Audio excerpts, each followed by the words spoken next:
దేవునికి స్తోత్రములు, అందరికీ వందనములు. ప్రార్థన చేసుకుందామండి. ప్రార్థన. మమ్మల్ని మిక్కిలిగా ప్రేమించిన మా ప్రియ పరలోకపు తండ్రి, మీ ఘనమైన ఉన్నతమైన మహోన్నతమైన నామానికి కృతజ్ఞతాస్తుతులు స్తోత్రాలు చెల్లిస్తున్నాం. అవును దేవా, ఇప్పటి వరకు మీ కృపాసనిలో మమ్మల్ని భద్రపరిచి కాచి కాపిన విధానికై మీకే కృతజ్ఞతాస్తుతులు స్తోత్రాలు. తండ్రి, మీరు మాకు అనుగ్రహించిన పరిశుద్ధ గ్రంథంలో నుంచి దేవా కొన్ని వాక్యాలు మేము పరిశీలిస్తుండగా మీ ఆత్మజ్ఞానాన్ని అనుగ్రహించండి. ఆత్మ సంబంధమైన సంగతులతో సరిచూసుకుని కృప చూపించి ప్రతి విషయం ద్వారా మీకే ఘనత మహిమ ప్రభావాలు పొందుకోమని ముందున్న సమయమంతా మీ చేతులకప్ప చెప్తూ ఈ ప్రార్థన మీ ప్రియ కుమారుడు మా ప్రభును రక్షకుడైన యేసుక్రీస్తు వారి పరిశుద్ధమైన నామంలో ప్రార్థన అడిగి వేడుకుంటున్నాను. పరలోకమందున మా కన్న తండ్రి, ఆమేన్. ప్రభు నందు ప్రియ పరిశుద్ధ దేవుని కుమారులారా, దేవుని కుమార్తెలారా, మీ అందరికీ మన ప్రభును రక్షకుడైన యేసుక్రీస్తు వారి పరిశుద్ధమైన నామంలో వందనములు, శుభములు. మనందరి ఆత్మల కనతండ్రి అయిన దేవాతి దేవునికి, మన ప్రభును రక్షకుడైన యేసుక్రీస్తు వారి పరిశుద్ధమైన నామంలో కృతజ్ఞతాస్తుతులు స్తోత్రములు. సహోదరులారా, మనము ప్రతి శుక్రవారము బైబిల్ తరగతులు నేర్చుకుంటున్నాము. డిప్లొమా థియాలజీ DTH అంటే డిప్లొమా థియాలజీ క్లాసులు నేర్చుకుంటున్నాం ప్రియులారా. ఈరోజు కూడా డిప్లొమా థియాలజీ క్లాసులు నేర్చుకోవడానికి మనం ప్రయత్నం చేద్దాం. అయితే ప్రియులారా, మనం గత వారంలో క్లాస్ నెంబర్ 6గా నేర్చుకున్నాము. ఈరోజు మనము క్లాస్ నెంబరు 7గా నేర్చుకోవడానికి మనం ప్రయత్నం చేద్దాం. అయితే ప్రియులారా, ఈ 7వ తరగతిలో ఈ క్లాస్ నెంబర్ 7లో మనం నేర్చుకుంటున్న అంశము ఏమిటి అని మనం పరిశీలిస్తే ప్రియులారా, దేవుని చిత్తము నీలో నెరవేరుతుందా. ఏంటంటే మన అంశం ఈరోజు దేవుని చిత్తము నీలో నెరవేరుతుందా అనేటటువంటి ఒక అంశాన్ని గురించి మనం ఈరోజు నేర్చుకోవడానికి ప్రయత్నం చేద్దాం. అయితే ప్రియులారా, దేవుని చిత్తం మనలో నెరవేరుతుందా, దేవుని చిత్తం నీలో నాలో మనందరిలో నెరవేరుతుందా లేదా అనేది ప్రియులారా ఒకసారి మనల్ని మనమే పరిశీలన చేసుకోవాల్సిన అవసరము ఎంతైనా ఉంది. అయితే ప్రియులారా, ఇక్కడ మనం పరిశీలన చేస్తే మన ఆత్మీయ జీవితం ఎలా ఉంది, నీతి నివసించే రాజ్యంలోనే మనం ఉన్నామా, మనలో దేవుని నీతి నివసిస్తుందా, దేవుని చిత్తము మనలో నెరవేరుతుందా లేదా అనేది ఒకసారి ప్రియులారా మనల్ని మనమే పరిశీలన చేసుకోవాల్సిన అవసరం ఎంతైనా ఉంది. అదేవిధంగా ప్రియులారా, క్రైస్తవులుగా ఉన్న మనము ఈ లోకంలో ఉన్నవారి కంటే ప్రత్యేకించబడినటువంటి వారము. ఎందుకంటే ప్రియులారా, మనం ఈ లోకంలో శరీర సంబంధంగా జీవిస్తూ ఉన్నాం, కానీ మన ఆత్మకు ప్రియులారా పౌరసత్వం ఎక్కడ ఉందంటే పరలోకంలో మనం పౌరసత్వం కలిగినటువంటి వారము. ప్రియులారా, మన పరిస్థితి ఎలా ఉంది? ఈ లోకాన్ని జీవిస్తున్న వారం, కానీ ఈ లోకంలో మనం ఈ శరీరపరంగా జీవిస్తూ ఉన్నాం, కానీ మన ఆత్మకు ప్రియులారా మన ఆత్మకు పౌరసత్వం ఎక్కడుందండి? పరలోకంలో ఉంది. కాబట్టి ప్రియులారా, మనం చాలా జాగ్రత్తగా పరిశీలన చేసుకోవాలి.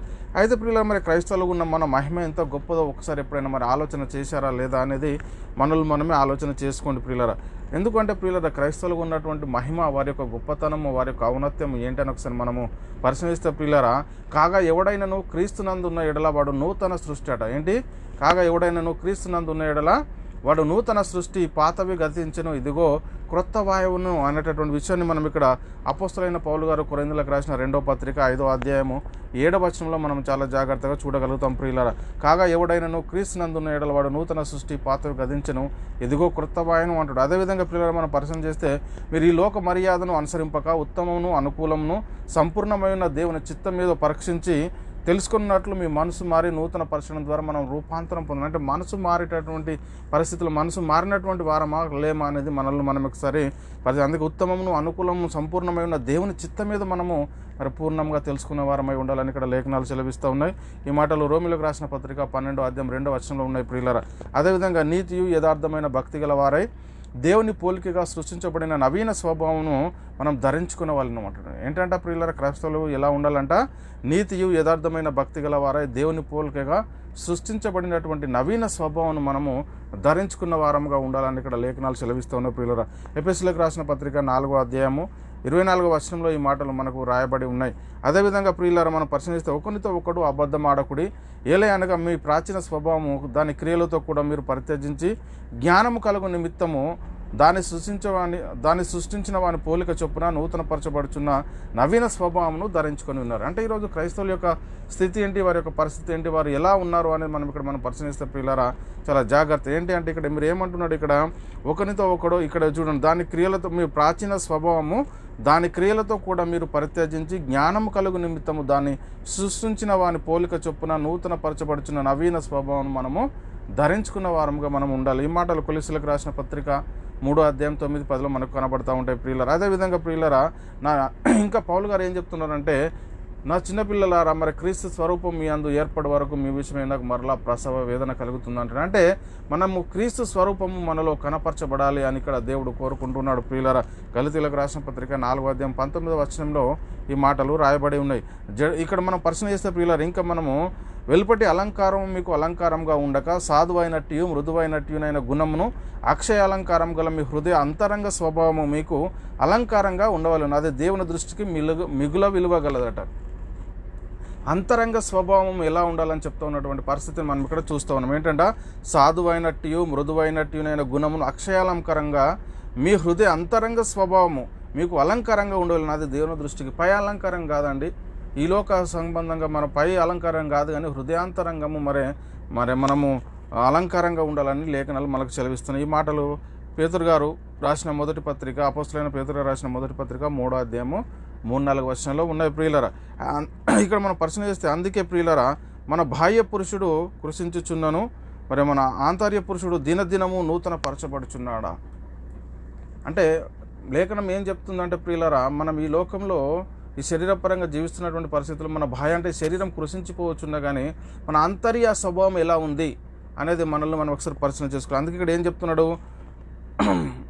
కొరింథీయులకు రాసిన 2వ పత్రిక 4:16 మనం పరిశీలన చేస్తే, కావున మేము అధైర్యపడము, మా బాహ్య పురుషుడు కృషించుచున్నను, ఆంతర్య పురుషుడు దినదినము నూతన పరచబడుచున్నాడు. అంటే ఆంతర్య పురుషుడు అనేది మన ఆత్మ అనేది ప్రియులారు ఎప్పుడంటే దినదినము మరి నూతన పరచబడాలి అని ఇక్కడ లేఖనాలు మనకు చాలా స్పష్టంగా అర్థమవుతూ ఉన్నాయి. ప్రియులారు, దాన్ని మనం చాలా జాగ్రత్తగా మనము పరిశీలన చేసుకోవాల్సిన అవసరం ఎంతైనా ఉంది.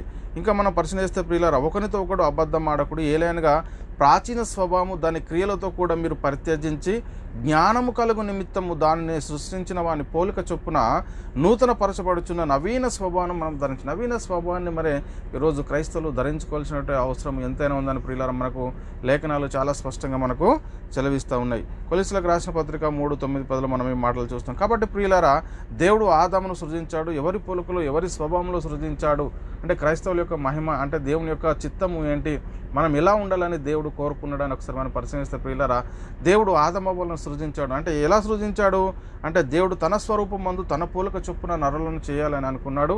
ఈ మాటలు ప్రియులారా ఆదికాండము 1:26-27 మనకు ఉంటాయి.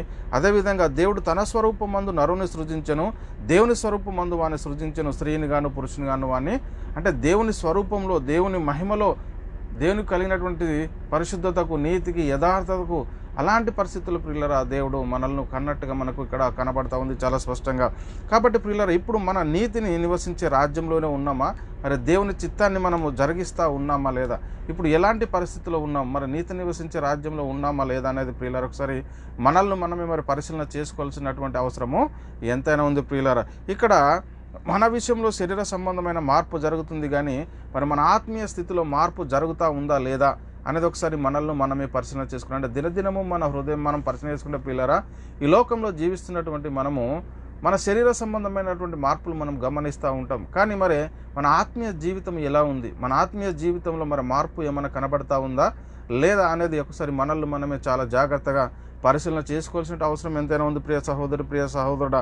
అయితే క్రైస్తవులైన మనం ఈ లోక సంబంధంగా మనకు ఏమీ ఉన్నా లేకున్నా కానీ ప్రియులారా, చాలామంది ప్రియులారా మనం క్రైస్తవులుగా ఉన్నటువంటి పరిస్థితులు మనం చూస్తే దేవుని దగ్గరికి వచ్చి మాకు ఈ లోక సంబంధమైన వాటినే కోరుకుంటున్నారు.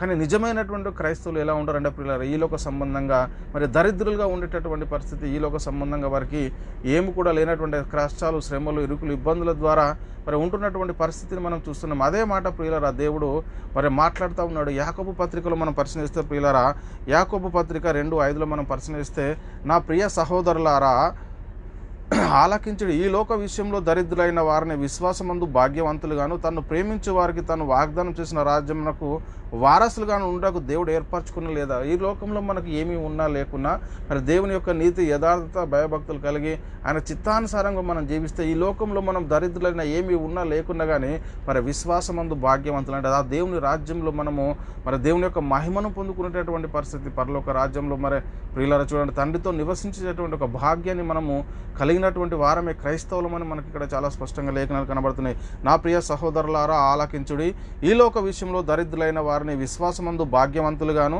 తను ప్రేమించు వారికి తను వాగ్దానం చేసిన రాజ్యంకు వారసులుగాను ఉండుటకు ఏర్పరచుకున్నాడు దేవుడు మనల్ని. ప్రియులారా చూడండి ఎంతో గొప్ప మహిమ.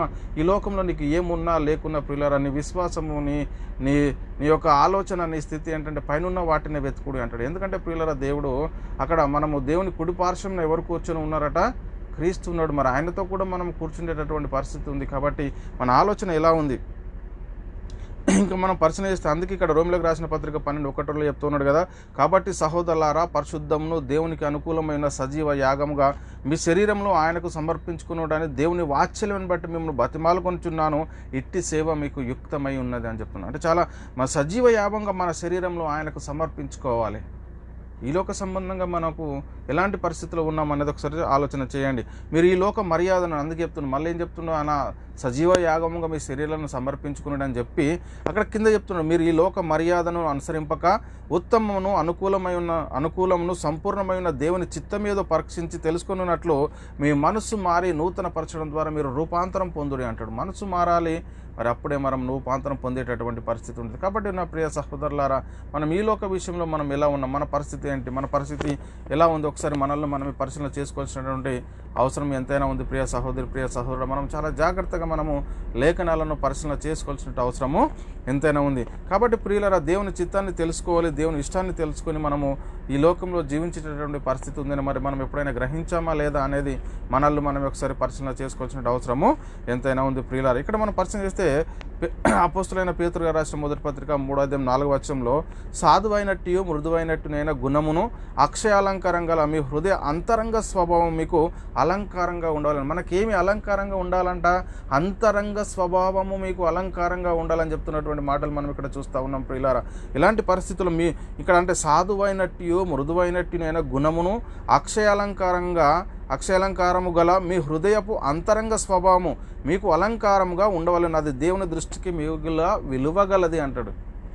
మన అంతరంగ స్వభావం ఎలా ఉండాలట? అంతరంగ స్వభావము మీకు అలంకారంగా ఉండాలని చెప్తున్నటువంటి పరిస్థితిని మనం ఇక్కడ చూస్తూ ఉన్నాం. కాబట్టి పిల్లరా మన పరిస్థితి ఎలా ఉంది ఈరోజు? మరి క్రీస్తు దగ్గరికి వచ్చేటటువంటి మనము మరి క్రీస్తు దేవుని చిత్తాన్ని జరిగించడం మనలో మరి దేవుని చిత్తం నెరవేరుతుందా లేదా అనేది మనల్ని మనం ఒకసారి పరిశీలన చేసుకోవాలి.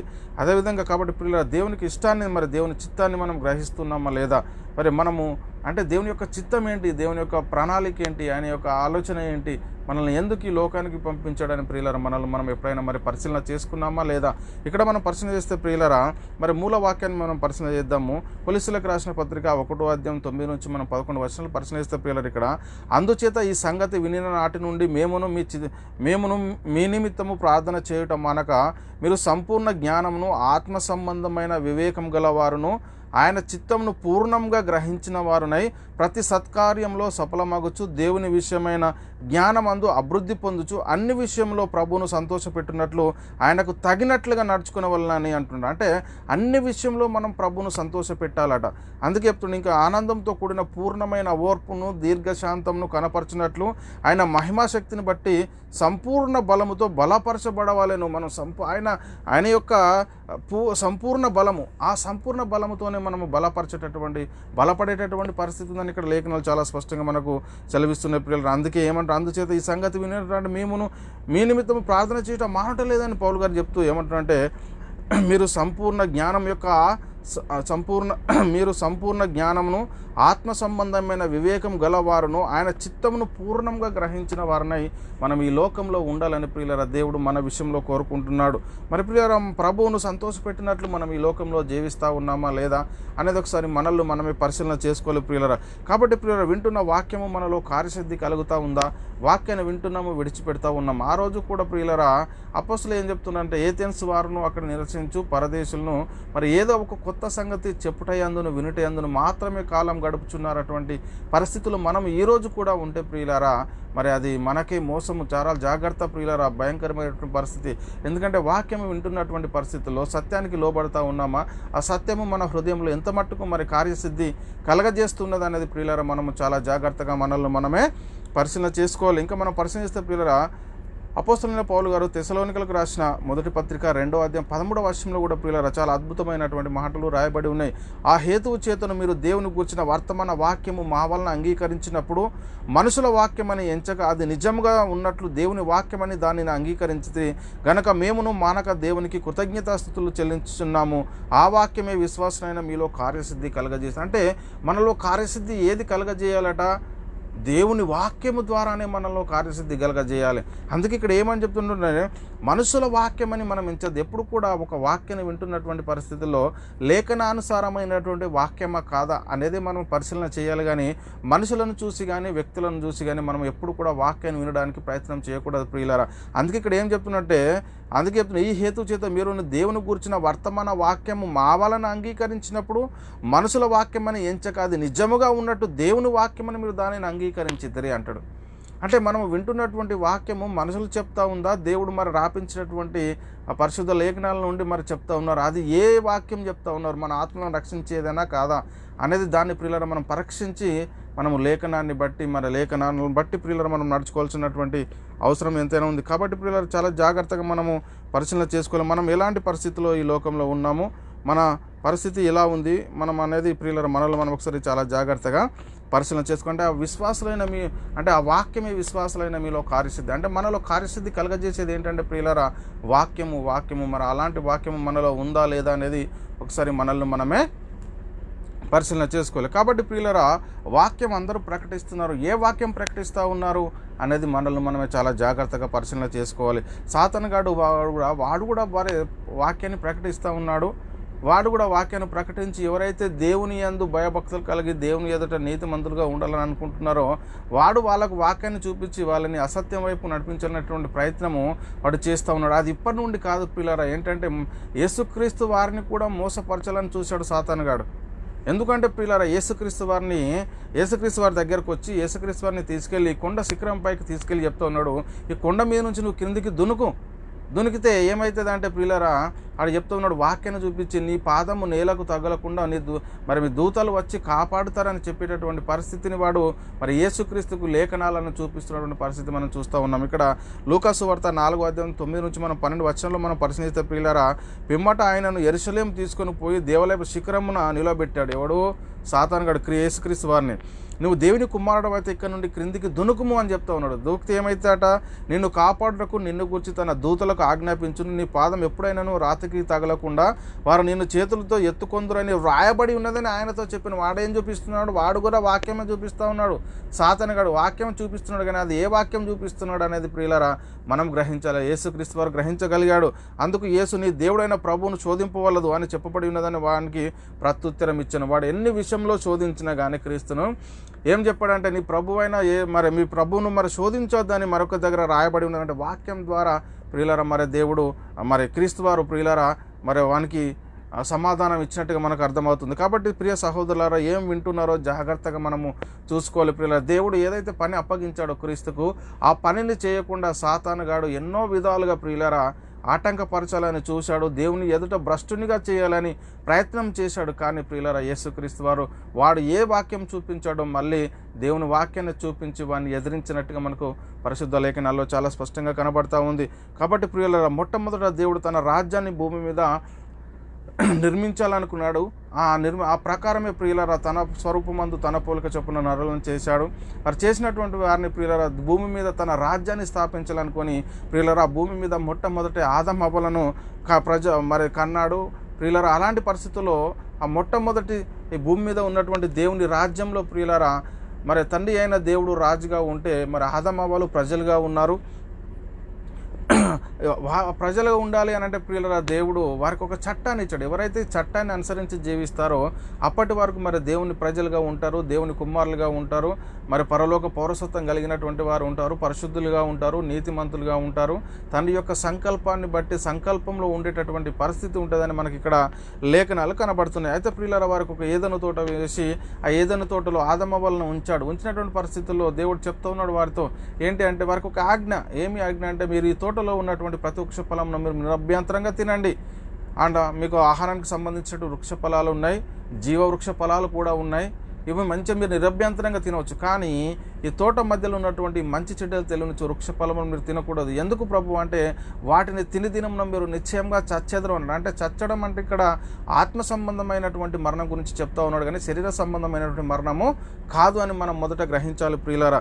దేవుడు ఈ ఆత్మ సంబంధమైన సృష్టి అంటే ఇప్పుడు భూమి మీద అంటే ప్రకృతి సంబంధమైన భూమి మీద మరి ఆత్మ సంబంధమైనటువంటి ఆ భూమిని ఆకాశాన్ని మరి దేవుడు నిర్మించాడు ప్రియులారా. దేవుడు ఆత్మ సంబంధమైన సృష్టిని నియమించాడు.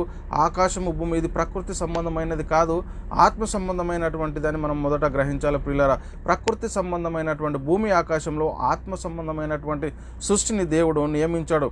ఇందులో ఒక ఆజ్ఞ ఇచ్చాడు. ఆ ఆజ్ఞ మంచి చెడ్డలు తెలియని వృక్ష ఫలాన్ని తినకూడదు, అది తింటే మీరు నిశ్చయంగా చేస్తారు. ఆదికాండము 2వ అధ్యాయము 16-17 వచనాలు ఈ మాటలు మనకు రాయబడి ఉంటాయి ప్రియులారా. కాబట్టి రాజ్యంలో నీతి నివసించాలి, కానీ ఇందులో ఏమైపోయిందంటే ప్రియులారా స్వనీతి మొదలైంది. ఎందుకంటే ప్రియులారా దేవుని పోలికలో సృజించబడినటువంటి వారు ప్రియులారా దేవుని కృపలో ఎదుగుతున్నటువంటి పరిస్థితిని కొద్ది కాలము దేవుని ఆజ్ఞను అనుసరించి దేవుని ప్రజలుగా ఉన్నారు, దేవుని కుమారులుగా ఉన్నారు, దైవ కుమారులుగా ఉన్నారు. మరి పరలోక పౌరసత్వం కలిగినటువంటి వీరు కొద్ది అనాది కాలంలోనే ప్రియులారా వారిలో స్వనీతి మొదలైంది. ఏంటంటే ప్రియులారా వారి దగ్గరికి ఎవడొచ్చాడు? సాతానుగాడు వచ్చి ఈ దేవుడు మీతో ఈ తోటలో ఉన్నటువంటి ఏదైనా వృక్ష ఫలాన్ని మీరు తినకూడదా అని చెప్పాడా అని ఆ స్త్రీని అడిగేవారు. అవును చెప్పాడు, మేము చావకుండా ఉన్నట్లు మరి ఆ తోట మధ్యలో ఉన్నటువంటి ఆ వృక్ష ఫలాన్ని మేము తినకూడదని చెప్పాడు అనగానే సాతానుగాడు ఏం చేస్తూ ఉన్నాడండి? మీరు అది తిని దినమున మీ కన్నులు తెరవబడి మీరు దేవతల వలె ఉంటారని దేవునికి తెలుసు, అందుకే మీరు వాటిని తినొద్దు అని చెప్తున్నాడు అని చెప్పేటటువంటి పరిస్థితిని ప్రియులారా మనం చూస్తూ ఉన్నాం. ఆదికాండము 3వ అధ్యాయము 3 నుంచి మనం 6 వచనాలు మనం పరిశీలిస్తే ప్రియులారా, అందుకు సర్పము మీరు చావనే చావరు, ఏలయనగా మీరు వాటిని తిని దినమున మీ కన్నులో తెరవబడుననియో మీరు మంచి చెడ్డలను ఎరిగిన వారే దేవతల వలె ఉందిరని దేవునికి తెలియని స్త్రీతో చెప్పగా స్త్రీ మోసపోయిందండి. స్త్రీ మోసపోయింది. ఏమంటుంది? స్త్రీ ఆ వృక్షము ఆహారమునకు మంచిదియు కన్నులకు అందమైనది వివేకంనిచ్చు రమ్యమైనదై ఉనుట చూసినప్పుడు ఆమె దాని ఫలంలో కొన్ని తీసుకొని తిని తనతో పాటు తన భర్తకు ఇచ్చెను, అతడు కూడా తిన్నాడు. తద్వారా ఏం జరిగిందంటే ప్రియులారా దేవుని రాజ్యము పోయి అపవాది రాజ్యం అనేది విస్తరించబడింది. ఏంటంటే ఆత్మ సంబంధమైనటువంటి మరణానికి లోనైపోయారు. దేవుడు ఎంతో ప్రణాళిక వేసి తన స్వరూపంలో తన పోలిక చొప్పున నరులను చేసే ప్రియులారా తన మహిమను తన స్వభావాన్ని ప్రియులారా తన చిత్తాన్ని మొత్తం ఈ లోకంలో జరిగించాలని దేవుడు కోరుకున్నాడు. కానీ అది కొద్ది కాలంలోనే స్వనీతి పరంగా ప్రియులారా దేవుని రాజ్యము పోయి అపవాది రాజ్యంగా విస్తరించబడినటువంటి పరిస్థితిని మనము చూస్తూ ఉన్నాం. కాబట్టి ప్రియులారా సాతాను రాజ్యంలో దేవుని నీతి లేదు. కాబట్టి దేవుడు తిరిగి తన నీతిని స్థాపించాలని మరి దేవుని రాజ్యాన్ని పునఃస్థితి స్థాపన జరిగించాలని అనుకొని ప్రియులారా దేవుని నీతి భూమి మీద నెరవేర్చబడాలనుకొని దేవుడు ఏం చేశాడంటే మరి అలా జరగాలంటే ప్రియులారా దేవుని నీతి మళ్ళీ భూమి మీద నెరవేర్చాలంటే ఏదైతే ఆదాము అవ్వలు ఇచ్చినటువంటి ఆజ్ఞని అతిక్రమించారో మళ్ళీ అలాంటి ప్రియులారా మళ్ళీ ఒక చట్టం ఉండాలి. ఆ చట్టాన్ని అనుసరించి ఎవరైతే ఆజ్ఞని అనుసరించి జీవిస్తారో మళ్ళీ అప్పుడు మరి దేవుని రాజ్యము భూమి మీద మరి పునఃస్థితికి జరుగుతూ ఉన్నటువంటి పరిస్థితిని మనం ఇక్కడ గ్రహించాలి. పాపక్షమాపణ జరగాలి. అలా జరగాలి అంటే ప్రియులారా మరి ఆజ్ఞ అనేది అనుసరించడం ప్రాముఖ్యము. మరి ఈ బలులు అర్పించబడాలి. అంటే పాపక్షమాపణ జరగాలి అని అంటే ఏంటి అంటే బలులు అర్పించబడాలి. ఈ బలులు ఏంటి అంటే ఎడ్ల యొక్క మేకల యొక్క కోడల యొక్క కాదు. కానీ ప్రియులారా ఏంటి అంటే ప్రియులారా దేవుని నీతి భూమి మీద తిరిగి పునఃస్థితి జరగాలి అంటే దేవుడు మరి ఈ ఎడ్ల యొక్క కోడల యొక్క మేకల యొక్క బలుల ద్వారా కాదు, కానీ దేవుడు అబ్రహాముకు ఒక వాగ్దానం చేశాడు. ఎవరి ద్వారా మళ్ళీ తిరిగి దేవుడు భూమి మీద తన రాజ్యాన్ని పునఃస్థితి జరిగించాలని అనుకున్నాడంటే ప్రియులారా తన కుమారుడైనటువంటి యేసుక్రీస్తు ద్వారా ఆ ఆలోచన ప్రకారమే ఆ చిత్త ప్రకారమే ప్రియులారా దేవుడు అబ్రహాం గారికి వాగ్దానం చేశాడు. ఏమని వాగ్దానం చేశాడని ఇక్కడ మనం పరిశీలిస్తే ఆదికాండం 12వ అధ్యాయం 3వ వచనంలో నిన్ను ఆశీర్వదించు వారిని ఆశీర్వదించేదను, నిన్ను శపించు వారిని దూషించేదను, భూమి యొక్క సమస్త వంశములన్నీ నీ అందు ఆశీర్వదించబడునని అబ్రహాంతో అన్నాడు. ఏదైతే దేవుని రాజ్యము భూమి మీద కోల్పోబడ్డారో, ఏదైతే ఆదమవ్వల ద్వారా ప్రియులారా దేవుని నీతి రాజ్యం అనేది పోయి అపవాది రాజ్యం అయితే ఈ లోకానికి ఎలాగైతే విస్తరించిందో అలాగే దేవుడు అబ్రహాంకు వాగ్దానం చేసి తన క్రీస్తుని గురించి వాగ్దానం చేసి మళ్ళీ క్రీస్తు ద్వారా భూమిలో మరి ఈ భూమి మీద దేవుని రాజ్యాన్ని పునఃస్థితి జరిగించాలని మరి దేవుడు యొక్క ఆలోచన యొక్క సంకల్పాన్ని సంకల్పించాడు ప్రియులారా. ఆ సంకల్ప ప్రకారమే దేవుడు అబ్రహాంకు చేసినటువంటి వాగ్దాన సంతానము మరి ఎవరు అని ఇక్కడ మనం పరిశీలిస్తే ప్రియులారా అబ్రహాం గారికి చేసినటువంటి వాగ్దాన సంతానము క్రీస్తు అని మనకు లేఖనాలు చాలా స్పష్టంగా చదివిస్తున్నాయి. ఎలా అంటే గలితీయులకు రాసిన పత్రిక 3:16 మనం పరిశీలిస్తే ప్రియులారా అబ్రహామునకును అతని సంతానమునకు వాగ్దానములు చేయబడెను, ఆయన అనేకుల గూర్చి అన్నట్లు సంతానములకు అని చెప్పక ఒకను గూర్చి అన్నట్టే సంతానమునకు అనెను, ఆ సంతానము క్రీస్తు. అంటే ప్రియులారా ఏదైతే దేవుడు భూమి మీద మళ్ళీ తన రాజ్యాన్ని పునఃస్థితి జరిగించాలని అనుకున్నాడో మరి అలాంటి పరిస్థితుల్లో మరి ఎవరిని ఎన్నుకున్నాడు దేవుడు అంటే తన సొంత కుమారుడైనటువంటి యేసుక్రీస్తు వారిని ఈ లోకానికి పంపించాడు ప్రియులారా. కాబట్టి ప్రియులారా యేసుక్రీస్తు ద్వారా దేవుడు తన రాజ్యాన్ని పునఃస్థితి స్థాపన చేయాలనుకున్నాడు. అందుకే మళ్ళీ దేవుడు అబ్రహాం తర్వాత దావీదుకు కూడా వాగ్దానం చేశాడు. ఏంటి దావీదు గారికి చేసినటువంటి వాగ్దానం ఏంటని మనం పరిశీలిస్తే ప్రియులారా 2 సమూయేలు గ్రంథము 2 సమూయేలు 7:16 మనం పరిశీలిస్తే ప్రియులారా నీ మట్టుకు నీ సంతానము నీ రాజ్యమును నిత్యము స్థిరమగును, నీ సింహాసనము నిస్తము స్థిరపరచబడునని ప్రియులారా దేవుడు మళ్ళీ అబ్రహాము తర్వాత ప్రియులారా మళ్ళీ దావీదుకు కూడా మరి మా వాగ్దానం చేశాడు క్రీస్తుని గురించి. కాబట్టి ప్రియులారా దేవుని చిత్తాన్ని భూమి మీద యేసుక్రీస్తు వారు జరిగించాలి, మరి నీతిని నెరవేర్చాలి. అప్పుడు భూమి మీద దేవుని రాజ్యం అనేది పునఃస్థితి స్థాపన గావించబడుతుందని మనకి ఇక్కడ చాలా స్పష్టంగా లేఖనాలు అర్థమవుతూ ఉన్నాయి. మరి యేసుక్రీస్తు వారు శరీరధారిగా ఈ లోకంలో ఉన్నప్పుడు తన శిష్యులకు ప్రార్థన కూడా నేర్పిస్తున్నాడు. ఎందుకంటే ప్రియులారా దేవుని రాజ్యం అప్పటి వరకు ఈ లోకంలో ఉందా అంటే ఉన్నటువంటి రాజ్యం ఏమైపోయింది, మరి భ్రష్టత్వ పట్టించింది. ఎవరైతే సాతాను గాడు ఎప్పుడైతే వీళ్ళు ఆజ్ఞని అతిక్రమించారో తద్వారా సాతాను రాజ్యం అనేది భూమి మీద మరి ప్రారంభమైంది. అప్పుడు ప్రియులారా మళ్ళీ దేవుడు తన కుమారుని పంపించి ఆ భూమి మీద ఉన్నటువంటి తన రాజ్యాన్ని తిరిగి పునఃస్థితి స్థాపన జరిగించాలనుకున్నాడు. అలాంటి పరిస్థితుల్లోనే ప్రియులారా దేవుడు యేసుక్రీస్తు వారిని ఈ లోకానికి పంపాడు. వచ్చినటువంటి ఆయన తన శిష్యులకు చెప్తా ఉన్నాడు, ప్రార్థన చేయండి. ఏమని ప్రార్థన చేయండి అంటే ఇక్కడ మత్తయి సువార్త 6:9-10 మనం పరిశీలిస్తే ప్రియులారా కాబట్టి మీరు ఇలాగూ ప్రార్థించుడి, పరలోకమందున్న మా తండ్రి నీ నామము పరిశుద్ధపరచబడును గాక, నీ రాజ్యం వచ్చును గాక, నీ చిత్తము పరలోకమందు నెరవేరినట్లు భూమి మీదను నెరవేరును గాక. చూడండి అంటే ప్రియులారా అప్పటి వరకు భూమి మీద దేవుని చిత్తము నెరవేరుతుందా, దేవుని రాజ్యం ఉందా? యేసుక్రీస్తు లోకానికి వచ్చేంత వరకు ఎంత మాత్రం లేదు ప్రియులారా. అపవాది రాజ్యంలోనే ఉన్నటువంటి పరిస్థితిని మనం చూడగలుగుతున్నాం. అందుకే యేసుక్రీస్తు వారు ఈ లోకానికి వచ్చి తన శిష్యులకు ప్రార్థన నేర్పుతా ఉన్నాడు. కాబట్టి మీరు ఇలాగూ ప్రార్థన చేయాలి. ఏమని ప్రార్థన చేయాలి ప్రభు అంటే పరలోకమందున్న మా తండ్రి నీ నామము పరిశుద్ధపరచబడును గాక, నీ రాజ్యము ఈ భూమి మీద లేదు కాబట్టి నీ రాజ్యము వచ్చును గాక, నీ చిత్తం ఏదైతే పరలోకమందు నెరవేర్చబడుతున్నట్లు మరి భూమి మీద కూడా అలా నీ చిత్తాన్ని నెరవేర్చు తండ్రి అని మరి మీరు ప్రార్థించండి అని చెప్తున్నటువంటి మాటలు కూడా మనం బైబిల్ గ్రంథంలో చాలా స్పష్టంగా చూసాం. కాబట్టి ప్రియులారా పరలోక రాజ్యానికి రాజు ఎవరంటే తండ్రి అయిన దేవుడు. మరి అలాగే భూమి మీద కూడా మరి రాజు ఎవరు అంటే తండ్రి అయిన దేవుడే. మరి ప్రియులారా ఆయనే రాజు అని ఇక్కడ మనకు చాలా స్పష్టంగా మనకు అర్థమవుతూ ఉన్నటువంటి పరిస్థితి. కాబట్టి మళ్ళీ ఆయనే మరి దేవుడుగా రాజుగా ఉండాలని ప్రియులారా దేవుడు తన సొంత కుమారుణ్ణి ఈ లోకానికి పంపించాడు. ప్రియులారా ఆయన మృతుల నుండి లేపి మళ్ళీ 3 లోకాల్లో కూడా అధికారం అనుగ్రహించినట్టు కూడా చూస్తూ ఉన్నాం. అందుకే ప్రియులారా దేవుని రాజ్యాన్ని పునఃస్థితి స్థాపన చేయడానికి వచ్చిన యేసుక్రీస్తు వారు చెప్తున్నారు ఒక మాట మనం పరిశీలిస్తే ప్రియులారా ఏమంటున్నారంటే లూకా సువార్త 2:49 ఆయన మీరు ఎలా నన్ను వెతుకుచుంటురి, శరీర సంబంధమైనటువంటి తల్లిదండ్రులు యోసేపు మరియమ్మ గురించి చెప్తున్నటువంటి మాటలు, మీరు ఎలా నన్ను వెతుకుచుంటురి, నేను నా తండ్రి పనుల మీద ఉండవాలని మీరు ఎరగరా, నేను నా తండ్రి పనుల మీదనే ఉండాలి కదా, నేను వచ్చిందే అందుకోసం కదా అని మరి యేసుక్రీస్తు వారు వారికి చెప్తున్నట్టుగా మనం చూస్తూ ఉన్నాం. ప్రియులారా చాలా జాగ్రత్త. ఎందుకంటే ప్రియులారా అలాగే యేసుక్రీస్తు వారు తన శిష్యులతో కూడా ఏం చెప్తా ఉన్నాడు అంటే యేసు వారిని చూసి యోహాను సువార్త 4:34 ప్రియులారా యోహాను సువార్త 4:34 యేసు వారిని చూసి నన్ను పంపిన వాని చిత్తం నెరవేర్చుటయు ఆయన పని తుదముట్టించుటయు నాకు ఆహారం అని ఉంది. ఎందుకు వచ్చాను నేను ఈ లోకానికి అంటే తండ్రి యొక్క చిత్తాన్ని నెరవేర్చాలి, ఆయన యొక్క పనిని నేను ఈ లోకంలో మరి సంపూర్ణంగా నెరవేర్చాలి, అదే నాకు ఆహారం. కానీ ఈ లోక సంబంధంగా దేని గురించి కూడా నేను రాలేదు అని చెప్తున్నటువంటి పరిస్థితి. అందుకే నన్ను పంపిన వాని చిత్తం నెరవేర్చుటయు ఆయన పని తుదముట్టించుటయు నాకు ఆహారమై ఉన్నది అంటాడు. కాబట్టి ప్రియులారా మరి దేవుని చిత్తాన్ని యేసుక్రీస్తు వారు ఎంత శ్రద్ధగా నెరవేర్చారో మరి మన పరిస్థితిలో ఏం జరుగుతూ ఉంది.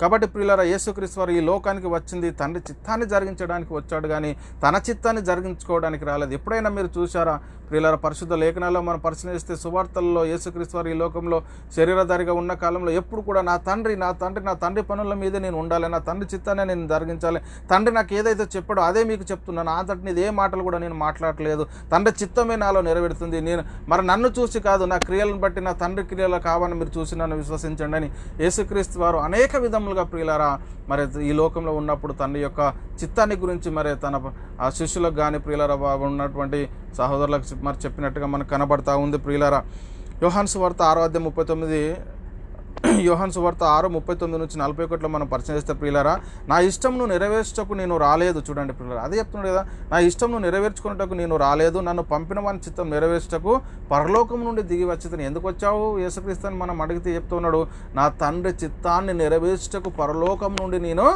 దిగి వచ్చి తిని అని చెప్తా ఉన్నాడు ప్రియులరా. ఆయన నాకు అనుగ్రహించిన దాన్ని అంతట్లో ఏమీ నేను పొడగొట్టు కనుక అంత్యదినమున దాన్ని లేపుటయే నన్ను పంపిన వాని చిత్తమై ఉన్నది. చూడండి ప్రియులరా, అంటే మృతుల పునరుత్థానం గురించి ఇక్కడ అంత్యదినమున దాన్ని లేపాలని చెప్తున్నాడు. కుమారుని చూసి ఆయన అందు విశ్వాసం ఉంచి ప్రతివాడును నిత్య జీవం పొందినట్లు నా తండ్రి చిత్తం అంత్యదినమున నేను వానిని లేపుదును అంటే నిత్య జీవాన్ని అనుగ్రహించడానికి, దేవుని రాజ్యాన్ని పునఃస్థితి స్థాపన గావించడానికి యేసుక్రీస్తు వారిని తండ్రి అయిన దేవుడు ఈ లోకానికి పంపించాడని ఇక్కడ మనకు లేఖనాలను బట్టి చాలా స్పష్టం. ఏదైతే దేవుని యొక్క రాజ్యము ఈ లోకంలో విస్తరించాడు, అది మళ్ళీ అపవాది రాజ్యంగా భ్రష్టు పట్టిపోయింది. కాబట్టి తిరిగి దాన్ని పునరుద్ధరించి స్థాపన గావించాలనుకుని తండ్రి మళ్ళీ అబ్రహాంకు దావీదుకు వాగ్దానం చేసి యేసుక్రీస్తు వారిని ఈ లోకానికి పంపించినట్టుగా మనం ఇక్కడ లేఖనాల్లో మనకు చాలా స్పష్టంగా కనబడుతూ ఉంది. ఇక్కడ తండ్రి యొక్క చిత్తం ఏంటంటే ప్రియులారా, అందరూ నిత్య జీవం పొందాలి, ఎవరు కూడా నశింపగలదని, మరి అందరూ అంతటా మారు మనసు పొందాలి, అందరూ నిత్య జీవం పొందాలని మరి తండ్రి యొక్క ఆలోచన. ఎందుకంటే దేవుడు తన ఎదుట పరిశుద్ధులుగా నిర్దోషులుగా ఉండాలని జగత్తుకు పునాది వేయబడక మునిపే ప్రేమ చేత క్రీస్తును మనల్ని ఏర్పాటు చేసుకున్నాడు. నా కుమారులని తండ్రి ఏర్పడుకున్నాడు కాబట్టి కుమారులు తప్పిపోతే మళ్ళీ సరైనటువంటి మార్గాలకు తీసుకురావాలని ప్రియులారా, మళ్ళీ నా కుమారులు నాకు తిరిగి కావాలని తండ్రి ఎంతటి పెద్ద ప్రణాళిక వేసి మళ్ళీ క్రీస్తుని ఈ లోకానికి పంపించి మనల్ని దేవుని కుమారత్వాన్ని అనుగ్రహించాడు అనేది ప్రియులారా మనము చాలా జాగ్రత్తగా పరిశీలన చేసుకోవాల్సిన అవసరం ఎంతైనా ఉంది. కాబట్టి ప్రియులారా, దేవుని చిత్తాన్ని జరిగించడానికి వచ్చిన యేసుక్రీస్తు గురించి మనం పరిశీలన చేస్తే ఆయన ఏం చెప్తా ఉన్నాడు అంటే, ఫిలిప్పీయులకు రాసిన పత్రిక 2:6-8 మనం పరిశీలిస్తే ప్రియులారా, అద్భుతమైనటువంటి మాటలు అక్కడ రాయబడి ఉన్నాయి. ఆయన దేవుని స్వరూపము కలిగిన వాడై ఉండి దేవునితో సమానంగా ఉండుట విడిచిపెట్టకూడని భాగ్యమని ఎంచుకొనలేదు. ఎందుకు ఎంచుకోలేదు ప్రభువా, ఎందుకు ఎంచుకోలేదు అంటే ఇక్కడ చెప్తున్నాడు, మనుషుల పోలికగా పుట్టి దాసుని స్వరూపం ధరించుకొని తన్ను తానే రిక్తిగా చేసుకొని మరియు ఆయన ఆకారం మందు మనుషుడిగా కనబడి మరణం పొందినంతగా, అనగా శిల్వ మరణం పొందినంతగా విధేయత చూపిన వాడై తన్ను తాను తగ్గించుకున్నాడు. పిల్లరా, శిల్వ మరణం పొందేంత వరకు ఎలా జీవించాడు యేసుక్రీస్తు ఈ లోకంలో అంటే తన్ను తాను తగ్గించుకున్నాడు. చూడండి పిల్లలు, తను తాను తగ్గించుకున్నటువంటి పరిస్థితిని మనం చూస్తూ ఉన్నాం. మరి ఈ లోకంలో మన పరిస్థితి ఎలా ఉంది ఒకసారి ఆలోచన చేయండి పిల్లలు. చాలా జాగ్రత్తగా మనము పరిశీలన చేసుకోలే, మనం ఎలాంటి పరిస్థితుల్లో ఈరోజు జీవిస్తూ ఉన్నాము. కాబట్టి ప్రియులారా, చాలా అంటే తను తాను తగ్గించుకున్నాడు, మనసును పోలిక ఇప్పుడు రిక్తునిగా చేసుకున్నాడు. పిల్లలు దేవునితో సమానంగా విడిచిపెట్టుకోవడం భాగ్యం అంటాడు. ఇక్కడ ఆయన దేవుని స్వరూపం కలిగిన వాడై ఉండి దేవునితో సమానంగా ఉండటం విడిచిపెట్టుకోవడం భాగ్యం అని ఎంచుకోలేదు, కానీ తను తాను రిక్తునిగా చేసుకొని నీ కోసము నా కోసము మన అందరి కోసం ఈ లోకానికి వచ్చినట్టుగా ప్రియులారా మనం పరిశుద్ధ లేఖనాల్లో చాలా స్పష్టంగా మనం చూస్తూ ఉన్నాం. ఇంకా మనం పరిశీలన చేస్తే ప్రియులారా, అపోస్తలుడైన పౌలు గారు కొరింథీయులకు రాసిన 2వ పత్రిక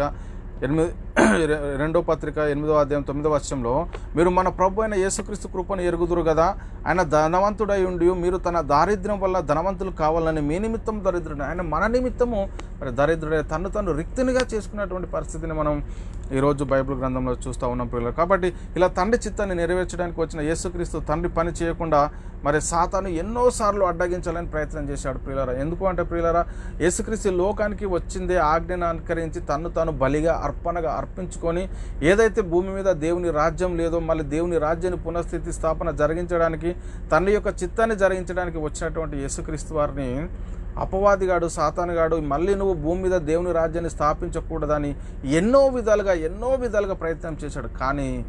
కానీ ప్రియులారా, యేసుక్రీస్తు వారు ఎప్పుడు కూడా వాని మాటలు మరి అంగీకరించలేదు. చూస్తాం లూకాసు వార్త 4:5-7 మనం పరిశీలిస్తాం ప్రియులారా. లూకాసు వార్త 4:5-7 అప్పుడు అపవాది ఆయనను తీసుకుని పోయి భూలోక రాజ్యంలో ఒక్క నిమిషంలో చూపించాడండి. భూలోక రాజ్యంలో ఒక్క నిమిషంలో చూపించి, ఈ అధికారం అంతయు ఈ రాజ్యంలో మహిమ నీకు ఇత్తును, అది నాకు అప్పగించబడి ఉన్నది. ఈ లోకము ఈ అధికారం అంతా ఈ లోక రాజ్యంలో మహిమ ఎవరికి అప్పగించబడి ఉందంటే అది నాకు అప్పగించబడి ఉంది. అది ఎవరికి నేను ఇయ్యకూడదునో వానికిత్తును, కాబట్టి నువ్వు నాకు మొక్కెత్తివా, ఇదంతయో నీ దగునని ఆయనతో చెప్పి నువ్వు నాకు మొక్కితే చాలు, ఈ లోకంలో ఉన్నటువంటి మహిమ అంతా నీకు ఇచ్చేస్తా, అది నాకు అప్పగింపబడి ఉందంటే యేసుక్రీస్తు వారు ఏమన్నాడు ప్రియులారా, ఒప్పుకున్నాడా?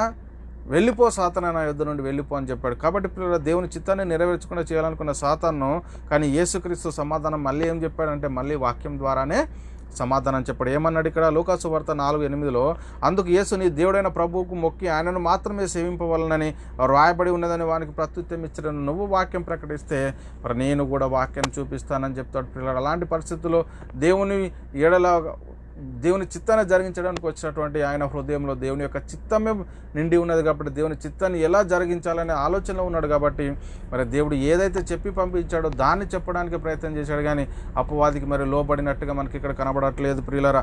కాబట్టి ప్రియులారా, యేసుక్రీస్తు వారు పరిచర్య చేస్తున్నటువంటి కాలంలో కూడా ఆయనను రాజుగా చేయాలనుకున్నారు. ఎందుకంటే యేసుక్రీస్తు వారితో ఉంటే ప్రతిరోజు మనం రొట్టెలు బిట్టలు మంచిగా హాయిగా తినొచ్చు, ఈయన రాజుగా చేసామంటే ఈయన దగ్గర మనం ఉండిపోవచ్చు అని ఎన్నోసార్లు రాజుగా చేయాలని అనుకుంటే, కానీ అక్కడి నుంచి మరి క్రీస్తు వారు మరి వెళ్ళిపోయాడు. ఎందుకంటే ఈ లోకానికి వచ్చింది అందుకోసం కాదు, అనేకులకు ప్రతిగా విమోచన క్రయధనంగా తను అప్పగించుకోవడానికి వచ్చాడు యేసుక్రీస్తు వారు. ప్రియులారా, చాలా జాగ్రత్త. యోహాను సువార్త 6:15 మనం పరిశీలిస్తే, రాజుగా చేయటకు వారు వచ్చి తను బలవంతంగా పట్టుకొని పోతున్నారని యేసు జరిగి మరలా కొండకు ఒంటరిగా వెళ్ళిపోయిన. అంటే రాజుగా చేయాలనుకుని వీళ్ళ పరిస్థితి ఏంటంటే, ఎలాగైనా మనం ఈయన రాజుగా చేసామాగో మనం ఈయనతో ఉండొచ్చు, మనం హాయిగా రొట్టెలు భుజించవచ్చు అని అనుకున్నారు. కానీ యేసుక్రీస్తు వారు ఒప్పుకున్నాడా?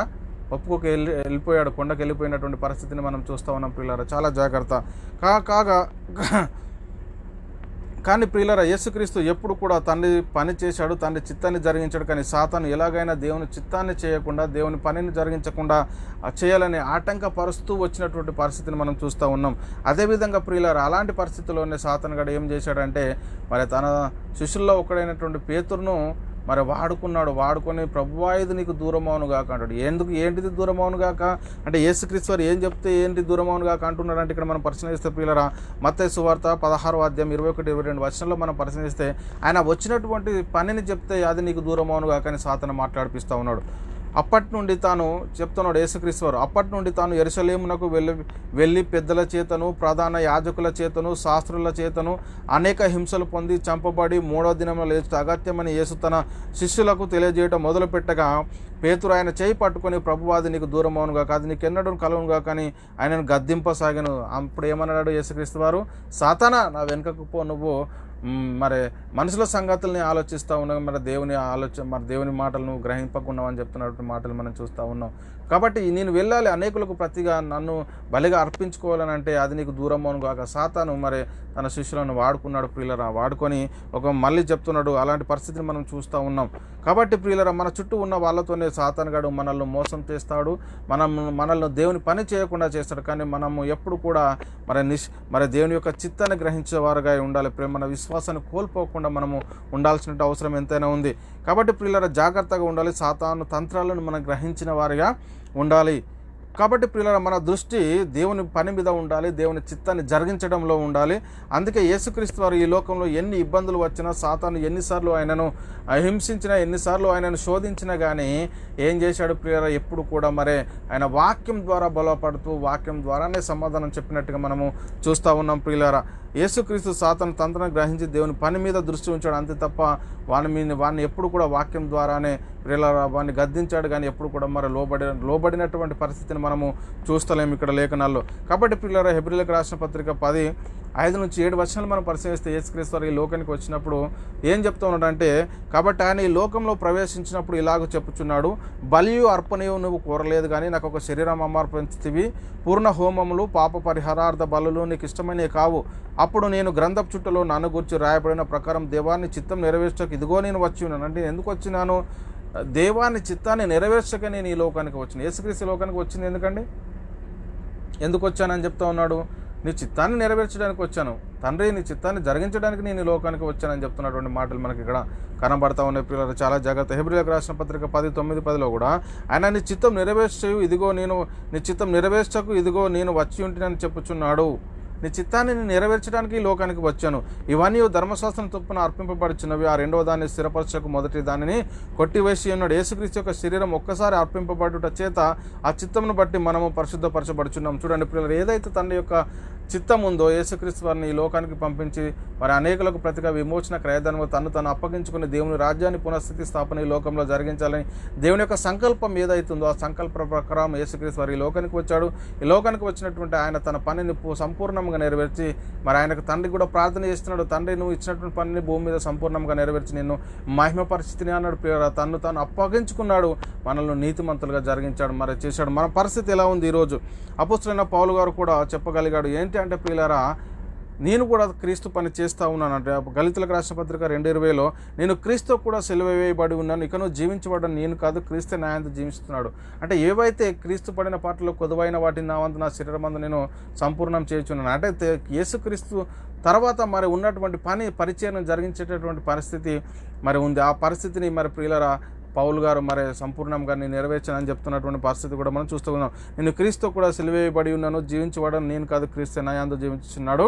నేను ఇప్పుడు శరీరం అందు జీవించిన జీవితం నన్ను ప్రేమించి నా కొరకు తాను అప్పగించుకొని నా దేవుని కుమారుని యందు విశ్వాసం వల్ల నేను జీవిస్తున్నాను. ఎందుకు జీవిస్తున్నానంటే నా కోసము తాను అప్పగించినట్టు దేవుని కుమారుని గురించి నేను జీవిస్తున్నాను. పరిచర్య ఆయన పడిన పాటలో కొదువైన వాటిని నా వంతు నా శరీరం అందు నేను సంపూర్ణం చేయుచున్నాను అంటున్నాడు. ప్రియులారా, మరి ఎలాంటి పరిస్థితుల్లో ఉన్నామో, మన జీవితాలు ఈ రోజు ఎలా ఉన్నాయి, మనలో దేవుని చిత్తం నెరవేరుతుందా లేదా, దేవుని చిత్తానికి అనుగుణంగా మనం జీవిస్తూ ఉన్నామా లేదా ఒకసారి ఆలోచన చేయండి.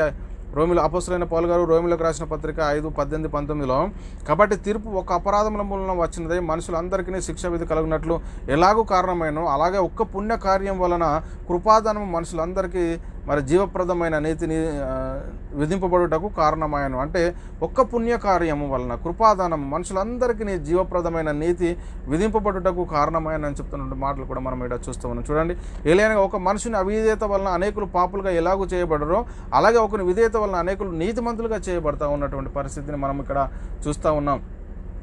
మరి మన పరిస్థితి ఎలా ఉంది ఒకసారి ఆలోచన చేసుకుంటే ప్రియ సహోదరులారా ఒకసారి ఆలోచన చేయండి. కాబట్టి ప్రియులారా, యేసుక్రీస్తు వారు ఈ లోకానికి వచ్చింది ఎందుకు వచ్చాడంటే ప్రియులారా, ఇక్కడ చెప్తున్నటువంటి మాటలు మనము యోహాను గారు రాసిన మొదటి పత్రిక 3:4-10 వచనాలు మనం పరిశీలిస్తే పాపం చేయ ప్రతివాడు ఆజ్ఞను అతిక్రమిస్తున్నాడు, ఆజ్ఞ అతిక్రమనే పాపమును తీసివేయటకి ఆయన ప్రత్యక్షమైనని మీకు తెలియను, ఆయన యందు పాపం ఏది లేదు. అంటే ఆజ్ఞ అతిక్రమం అనేది జరుగుతుంది.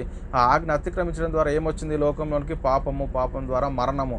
ఏదైతే ఆదాముకి ఇచ్చినటువంటి ఆజ్ఞ అతిక్రమించాడో ఆజ్ఞ అతిక్రమణ పాపం వల్ల వచ్చే జీతము మరణం అయిపోయింది. ఆత్మ సంబంధమైనటువంటి మరణానికి లోనైపోయాడు. మళ్ళీ తిరిగి దాని పునఃస్థితి జాపన జరిగించడానికి క్రీస్తు వారు వచ్చారు.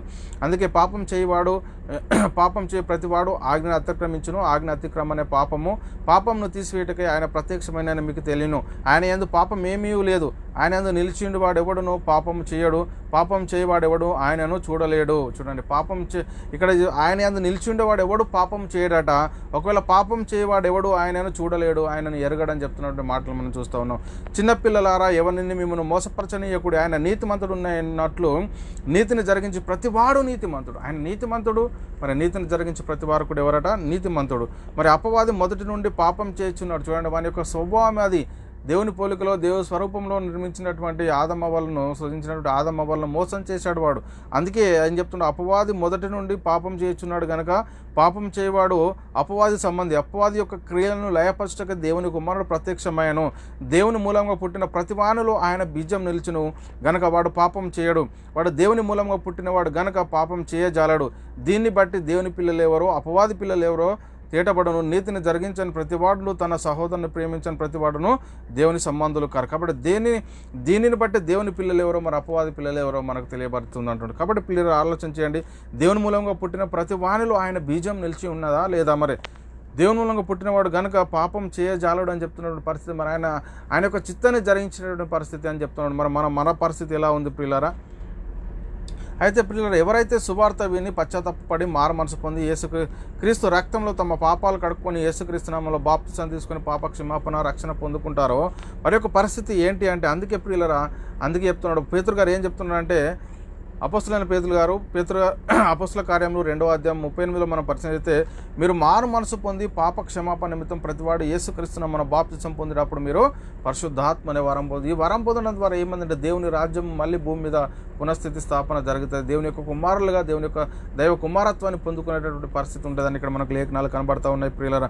దేవుడు అబ్రహాముకు చేసిన వాగ్దానం పొందుకుంటారు, అప్పుడు దేవుడు మరి దావీదుకు చేసినటువంటి వాగ్దానాన్ని పొందుకునేటటువంటి పరిస్థితి, దేవుని నీతి నెరవేర్చబడేటటువంటి పరిస్థితి ఉందని మనకి ఇక్కడ లేఖనాలను బట్టి అర్థమవుతుంది. అందుకే పిల్లరా, ఈ బాప్తిస్మము అంటే ఏంటి అంటే పునఃస్థితి సంబంధమైనటువంటి స్నానము. తీతుకు రాసిన పత్రిక అపోస్తలుడైన పౌలు గారు తీతుకు రాసిన పత్రిక 3:5 మనము నీతిని అనుసరించి చేసిన క్రియల మూలంగా కాక తన కనికరం చొప్పునే పునర్జన్మ సంబంధమైన స్నానం ద్వారాను పరిశుద్ధాత్మ మనకు నూతన స్వభావం కలిగజేయట ద్వారాను మనల్ని రక్షించను అంటాడు. కాబట్టి పిల్లరా, ఈ పునఃస్థితి సంబంధమైన స్నానం, పునర్జన్మ సంబంధమైనటువంటి స్నానము, ముందున్న స్థితిని తిరిగి పొందుకోవడం అనేది ప్రియులారా మనకి ఇక్కడ చాలా స్పష్టంగా అర్థమవుతూ ఉంది.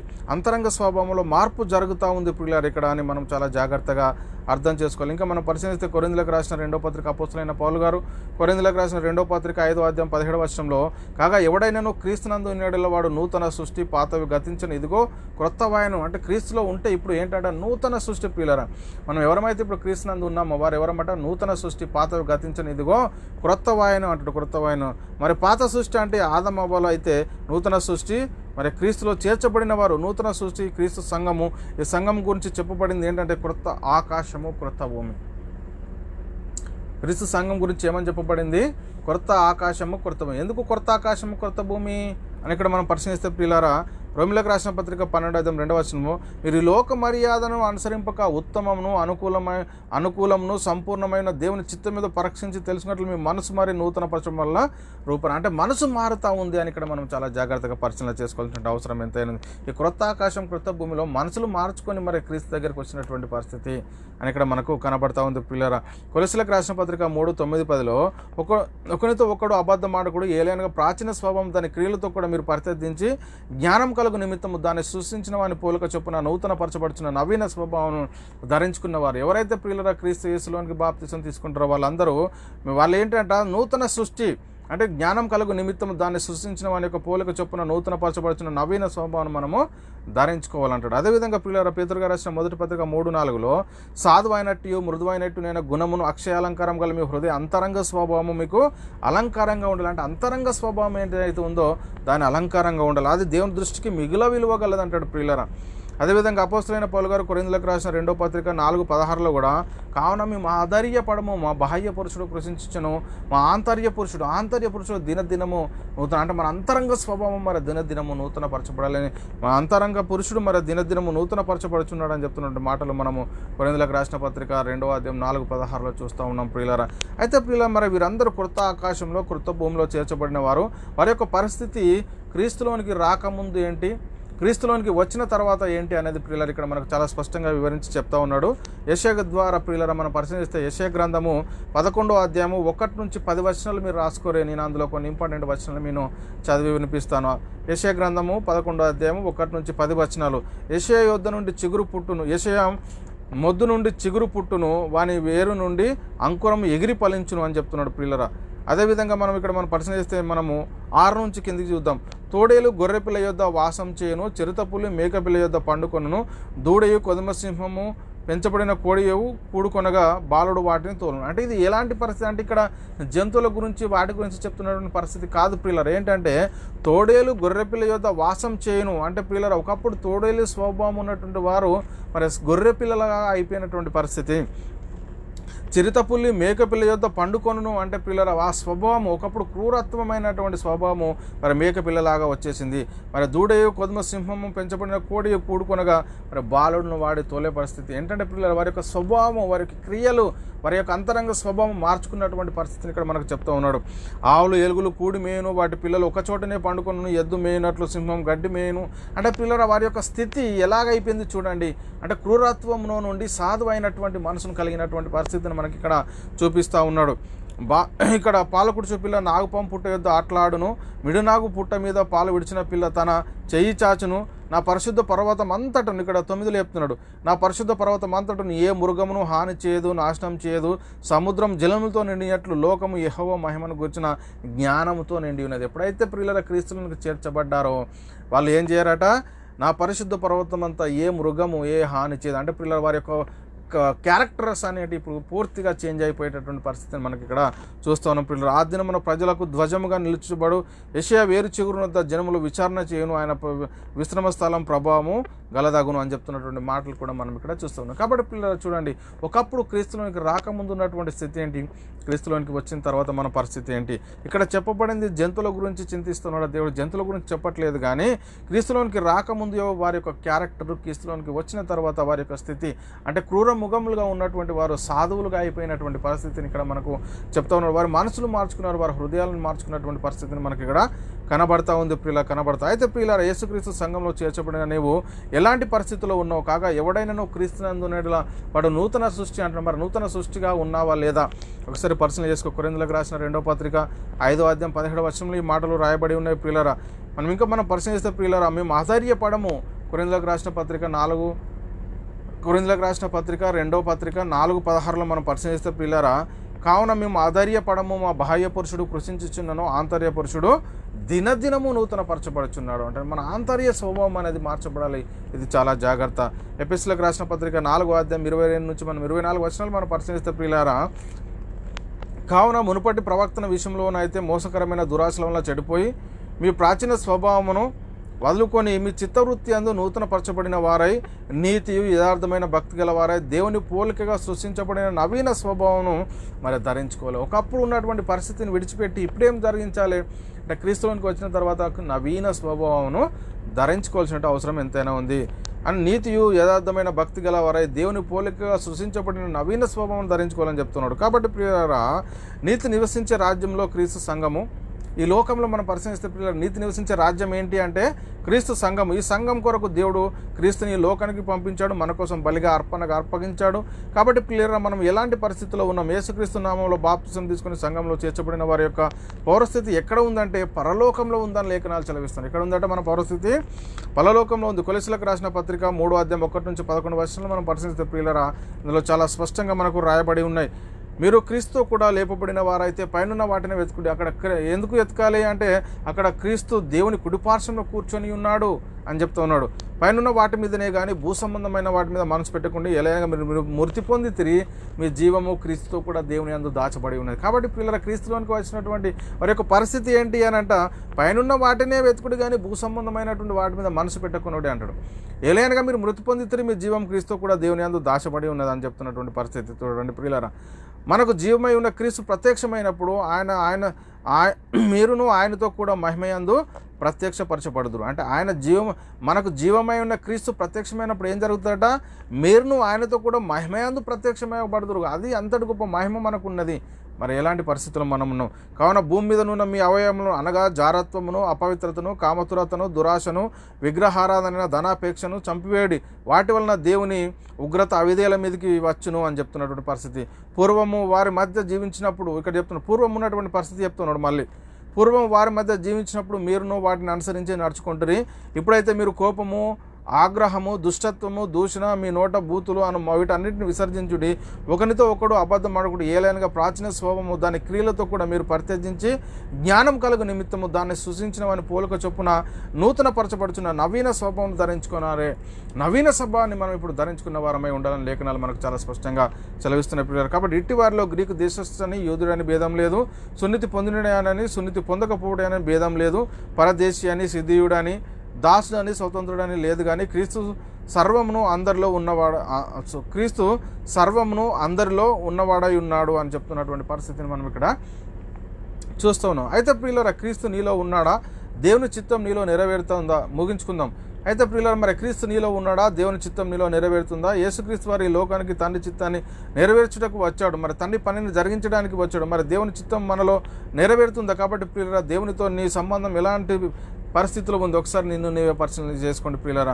ఆలోచన చేయండి. ఒకవేళ దేవునితో నీ సంబంధం సరిగ్గా లేకపోతే మరి ఇప్పుడే దేవునితో సమాధానపడి మరి దేవుని చిత్తాన్ని జరిగించాలి. అందుకే ప్రియులారా, దేవుడి చిత్తము మనలో నెరవేరుతుందా లేదా? దేవుడు మరి ప్రియులారా యేసుక్రీస్తు వారికి యేసుక్రీస్తు వారిని ఈ లోకానికి పంపించి తన యొక్క చిత్తాన్ని జరిగించడానికి ఈ లోకానికి పంపాడు. వచ్చినటువంటి ఆయన తన చిత్తాన్ని జరిగించాడు. ప్రియులారా, మనం పాత నిబంధన భక్తుల గురించి కూడా మనం పరిశీలిస్తే దేవుడు ఏదైతే పని అప్పగించాడో ఆ పనిని వారు సంపూర్ణంగా నెరవేర్చినట్టుగా మనం చూస్తూ ఉన్నాము. అపోస్తులు కూడా ప్రియులారా దేవుని యొక్క చిత్తాన్ని చేశారు. వారి యొక్క చిత్తాన్ని దేవుడు ఏదైతే చెప్పాడో అదే మరి ప్రకటించారు. మరి దేవుని చిత్తం మరి మనలో నెరవేరుతుందా? మరి క్రీస్తులోనికి రాకముందు ఉన్నటువంటి పరిస్థితి మరి క్రీస్తులోనికి వచ్చిన తర్వాత కూడా అలాగే కొనసాగుతుందా? మరి దేవుని యొక్క చిత్తాన్ని గ్రహించిన వారమైతే మనం ఏం చేయాలంటే దేవుని యొక్క వాక్యాన్ని మనం ప్రకటించాలి. సమయమందును అసమయమందును మనం సువార్త ప్రకటించాలి. కాబట్టి ప్రియులారా, చాలా జాగ్రత్తగా మనం పరిశీలన చేసుకుంటే దేవుని యొక్క చిత్తము మనలో నెరవేరాలి అంటే ప్రియులారా, దేవుడు మనకి ఏదైతే పని అప్పగించాడో ఆ పని మనం సంపూర్ణంగా నెరవేర్చాలి. అందుకే యేసుక్రీస్తు వారు ఏమన్నాడండి, తండ్రి నువ్వు నాకు అప్పగించిన పని నేను భూమి మీద సంపూర్ణంగా నెరవేర్చి నేను మహిమపరిచితిని అన్నాడు. మరి అపోస్తులు కూడా ప్రియులారా వారికి అప్పగించిన పనిని సంపూర్ణంగా నెరవేర్చారు. మరి మన పరిస్థితి ఏంటి? క్రీస్తులోనికి రాకముందు ఎలాగున్నావో క్రీస్తులోనికి వచ్చిన తర్వాత కూడా అలాగే ఉంటే ఏమి కూడా ప్రయోజనం లేదు. మీ మనసు మారి నూతన పరచడం ద్వారా మరి రూపాంతరం చెందాలి. మనము దినదినము అభివృద్ధి చెందాలి, దినదినము బలపడుతూ ఉండాలి, దినదినము దేవుని వాక్యాన్ని ప్రకటిస్తూ ఉండాలి. మరి అలా లేకపోతే ప్రియులారా మనము క్రీస్తు దగ్గరికి వచ్చి కూడా ఇంకా మన ప్రాచీన స్వభావాన్ని విడిచిపెట్టకపోతే, మరి క్రీస్తు దగ్గరికి వచ్చి కూడా మనము విన్నదాన్ని ప్రియులారా మనము నేర్చుకున్న దాన్ని మనము నోరు విప్పి మాట్లాడకపోతే మరి అనేక మందికి సువార్తను ప్రకటించే వారిగా ఉండలేం కదా. మరి అలాంటి పరిస్థితుల్లో మరి మనము ఎన్ని నేర్చుకున్నా ఎన్ని చేసినా అన్నీ వ్యర్థమే. కాబట్టి పిల్లలు ఈరోజు మనం సహోదరులను ప్రేమించాలి అని అంటే సువార్తను ప్రకటన చేయాలి. దేవుడు అదే కోరుకుంటున్నాడు. మరి యేసుక్రీస్తు వారికి ఎలాగైతే పని అప్పగించాడో ఈ భూమి మీద ఆయన సంపూర్ణంగా నెరవేర్చాడో మరి కొదువైన వాటిని మనం కూడా ఈ లోకంలో ఉన్నంత కాలము క్రీస్తు సంఘానికి వచ్చిన తర్వాత మన చిత్తము మరి దేవుని యొక్క రాజ్యంలో అనేక మందిని చేర్చడము, అదే మన పని ఈరోజు ప్రియులారా. అందుకే దేవుని చిత్తం మనలో నెరవేరాలి అంటే దేవుని ఏదైతే మనకు పని అప్పగించాడో ఆ పనిని మనం సంపూర్ణంగా ఈ భూమి మీద నెరవేర్చబడాలి. అందుకే పౌలు గారు అంటారు, నేను మంచి పోరాటం పోరాడి తిని నా పరుగు కడముట్టించి తిని విశ్వాసం కాపాడుకుంటుని ఇక మీద నా కొరకు నీతి కిరీటం ఉంచబడి ఉన్నది అని చెప్తున్నారు. అది నాకు మాత్రమే కాదు, తన మహిమను ప్రత్యక్షించే వారు అందరికీ అనుగ్రహిస్తాడంటున్నాడు. మరి మన పోరాటం ఎలా ఉంది ఈరోజు? ఆరాటం ఎలా ఉంది? ఈ లోక సంబంధమైన ఆరాటం పోరాటమే ఉందా, లేక మరి దేవుడు మనకు అనుగ్రహించినటువంటి పని విషయంలో ఉందా? ఏంటి అనేది ప్రియులారా మనల్ని మనం ఒకసారి పరిశీలన చేసుకుందాం. మరి మనల్ని మనమే ఆత్మ విమర్శన చేసుకుందాం. ఇకనైనా మరి దేవుని చిత్తం మనలో నెరవేరకపోతే మరి దేవుని ఈరోజే వేడుకుందాం, తండ్రి నీ చిత్తం నాలో నెరవేరినట్లు తండ్రి మరి నన్ను మీరు వాడుకోండి, ఈ పని జరిగించడానికి నేను సిద్ధంగా ఉన్నానని చెప్పి మరి తండ్రి పని జరిగించడానికి మనము ముందుకు రావాల్సిందిగా క్రీస్తు ప్రేమ బట్టి మీ అందరినీ మా బాధ్యతలాడుకుంటున్నాము. ప్రియులారా మరి ఇప్పటి వరకు చెప్పబడినటువంటి వాక్యము మన అందరి హృదయంలో నీరు కట్టి ఫలించునుగాక. అదేవిధంగా ప్రియులారా మేము ప్రకటిస్తున్నట్టు ప్రతి ఒక్క ప్రసంగము యూట్యూబ్ ఛానల్ అప్లోడ్ చేయబోతుంది. యూట్యూబ్ చర్చిలో BW అకాడమీ అని మరి బైబిల్ విజ్డమ్ అకాడమీ అని టైప్ చేసినట్టయితే బెహరన్. అదేవిధంగా ప్రియులారా మేము మాట్లాడిన ప్రతి మాట మీరు చూడవచ్చు. మీరు కూడా మా పరిచర్లో పాలే భాగస్తులు కాగలరంటే మీరు చేయవలసిందల్లా ఒకటి మీ దిన ప్రార్థనలో దేవుని సన్నిధిలో మా పరిచర్య నిమిత్తం మీరు జ్ఞాపకం చేసుకోవడం ద్వారా మీరు కూడా మా పరిచర్లో పాలే భాగస్తులు కాగలరు. దేవుడు మిమ్మల్ని దీవించి ఆశీర్వదించునుగాక. ఆమెన్. అందరికీ వందనములు. దేవునికి స్తోత్రం.